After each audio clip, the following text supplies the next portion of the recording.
So, eto na nga mga chong. Matagal na nating inaantay. Dumating na ang ating isda. Ayan. Buksan na natin yan.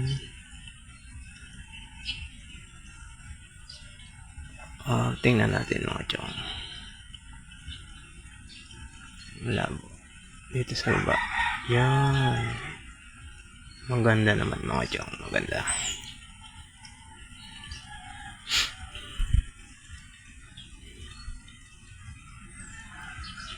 Ilagay muna natin sa tubig.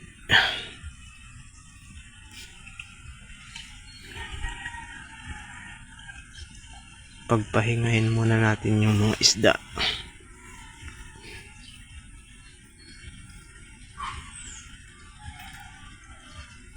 Pagod sila sa biyahe.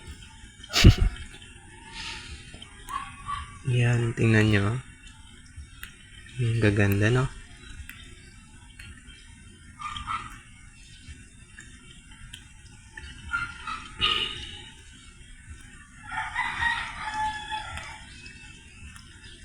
Madami yan mga chong. Madami naman. Nasa ano yan eh. 600 plus. Yan. Yan. Medyo malawak. Siguro pwede naman yun dyan.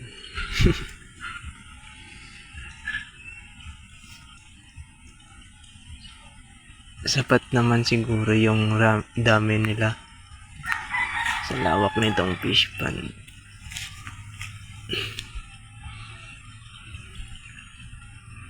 Kasi yung fish pond natin ay 61 feet ang haba at yung lapad niya mga chong pan lang nasa 27 feet ganon. Yan, papakalan na natin yan.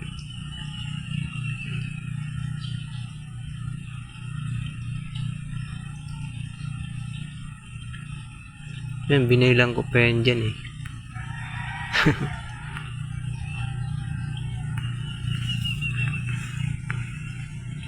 Binilang ko lang.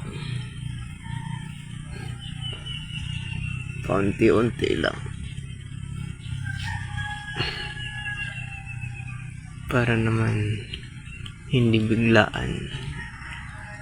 Pahinay-hinay lang.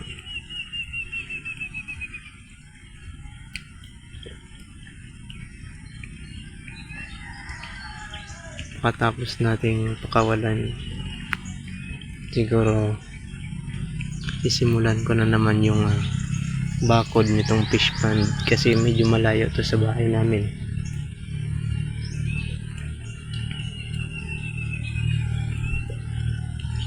Mahirap na. Baka pag lumaki maunahan tayo mga chong. Sayang yung gastos.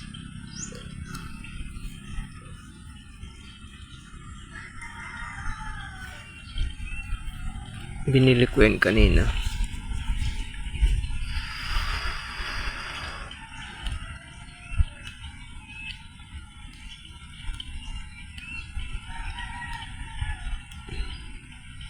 Size 14 pala yan mga chong. Size 14 yung mga isda. Then yung price naman niya 1.75 ang isa.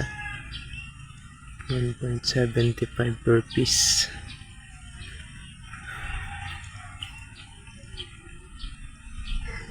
At inalok naman niya ako ng gawin ko na daw ng 1K at dadagdagan niya na lang kasi yung order ko sa kanila kwan lang yun eh, 500 pieces lang at yung mga maliliit pa, hindi yung size 14.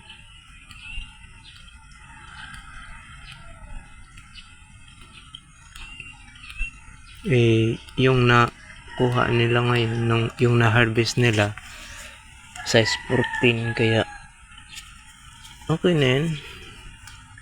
Pwede na rin yan. Mas maganda nga yan eh. Medyo malaki-laki.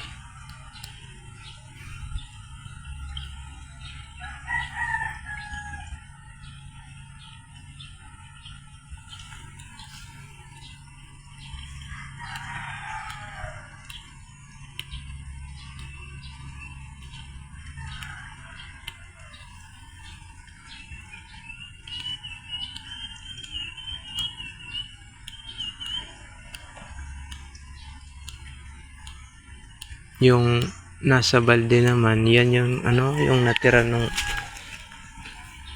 nagbaha dito sa amin. Naanod yung iba eh.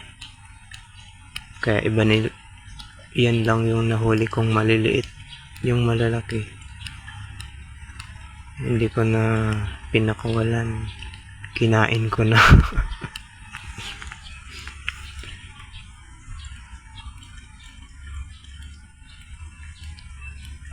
Inalagaan ko sa ano, sa rep yung ano, yung nasa balde na yan. Kasi inayos ko tong fish pond, walang tubig. Kaya no choice. Nilagay ko dun sa rep na sira.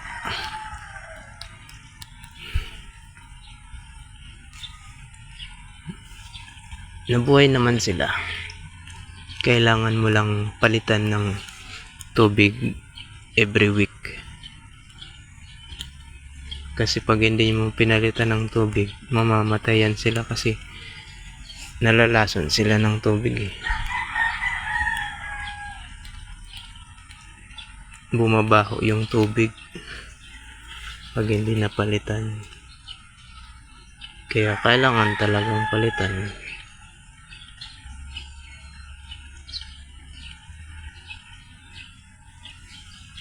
Tiyaga lang, tiyaga. Wala pa akong power pump. Kaya nagsalok lang ako sa sapa.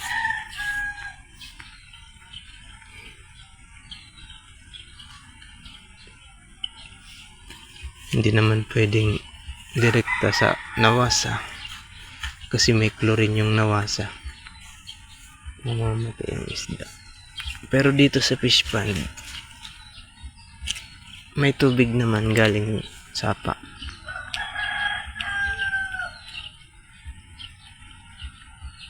Ayan sila oh. Yan yung inalagaan ko sa rep. 36 pieces lang naman yan. Kukunti na lang yung mga maliit na nakuha ko.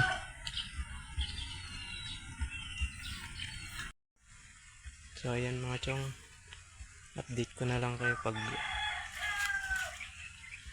siguro every month or every week, every day. Hindi ko alam. Update ko na lang kayo sa paglaki ng mga isda natin mga chong. Hanggang dyan na lang, salamat.